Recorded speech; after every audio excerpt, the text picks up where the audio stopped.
ఇంక్లాబ్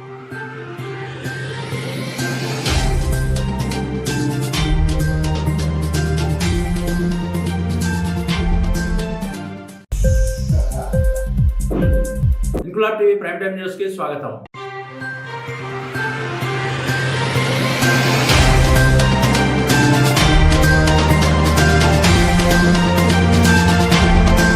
ఆశ మనిషిని బతికిస్తుందని మన పెద్దలు చెప్తారు. కానీ అదే ఆశ మనిషికి మనశ్శాంతి లేకుండా చేస్తుందనడానికి నిదర్శనమే విజయనగరం 1 టౌన్ పోలీస్ స్టేషన్ కు వచ్చిన రిలయన్స్ ఫ్రెష్ ఉద్యోగి కథ. ఓ ఆన్లైన్ కంపెనీ ఇచ్చిన ప్రకటనతో ఉద్యోగం కోసం విడతల వారీగా 4.5 లక్షల రూపాయలు ఫోన్ పే, గూగుల్ పే ద్వారా చెల్లించి మోసపోయానంటూ సిఐ డాక్టర్ వెంకట్రావుకు ఫిర్యాదు చేశారు. ఫిర్యాదు అందుకున్న 1 town CI doctor Venkatrao case నమోదు చేసి తన బృందంతో దర్యాప్తు ప్రారంభించారు.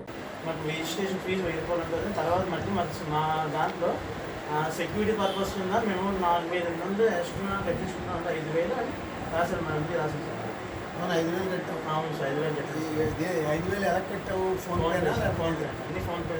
5,000 ఫోన్ పే. అవును సార్. అప్పటి నుంచి ప్రజలు కాల్ చేసి ఇది అక్కడి నుంచి నీకు ఏం ఉద్యోగం ఇచ్చారా? లేదు సార్, లేదు సార్. ఏం చేశారు అప్పటి నుంచి? అంటే నాకు ఒక్కొక్క నెంబర్ నుంచి కాల్ వచ్చింది సార్. 2 నెంబర్లు రాశారు ఇక్కడ. నెంబర్ రాశారు ఇదొకటి 2 నెంబర్లు. అంటే ఈ నెంబర్ నుంచి ఎక్కువ వచ్చేస్తాను కాల్స్. ఇది వాట్సాప్ నెంబర్ అన్నమాట. కాల్స్ వచ్చాను కానీ నేను మెసేజ్ ఇంగ్లీష్లో ఫోన్ చేస్తాను. ఏ నెంబర్కి పంపించాను ఫోన్ పే? అది వేరే వేరే నెంబర్స్ ఉన్నాయి సార్. బ్రాంచెస్ అని మీకు ఇచ్చాను. రకరకాల నెంబర్ ఒక 6-7 నెంబర్ ఉన్నాయి సార్. ఆ నెంబర్ నుండి రాయడం మళ్ళీ అర్థం కాదని నేను ఇంటికి దాంట్లో మెసేజ్ రాయాల తర్వాత. సరే సార్. అలా ఫోన్ చేసి డీటెయిల్స్ వస్తుంది. మరి ఇప్పుడు వచ్చి అది ఆన్లైన్ పేజీలు చేసి తర్వాత ఇప్పుడు మనం ఏప్రిల్ నుంచి సార్, ఏప్రిల్ నుంచి మొన్నటి దాకా జూలై 1 వీక్ ముందు వరకు జరిగింది. ఇంకా మరి అంటే ఇంకా అలాగా డబ్బులు పంపించమని కంటిన్యూస్గా ఇచ్చేస్తుంటే అప్పుడు ఇతనేమో ఇంకా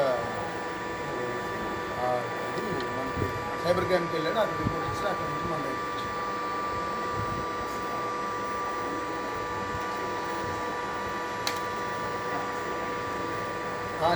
లింక్లో లింక్ వచ్చిన తర్వాత ఒక ఫోన్ వచ్చింది సార్. ఇంక్లాబ్ టీవీ వీడియోలు మీకు నచ్చినట్లయితే లైక్ చేయండి, షేర్ చేయండి, కమెంట్ చేయడం మర్చిపోకండి. సబ్స్క్రైబ్ చేయని వాళ్ళు వెంటనే సబ్స్క్రైబ్ చేసుకోండి. మా వీడియోలు మీరు వెంటనే చూడాలనుకుంటే కింద ఉన్న గంట సింబల్ని గట్టిగా కొట్టండి.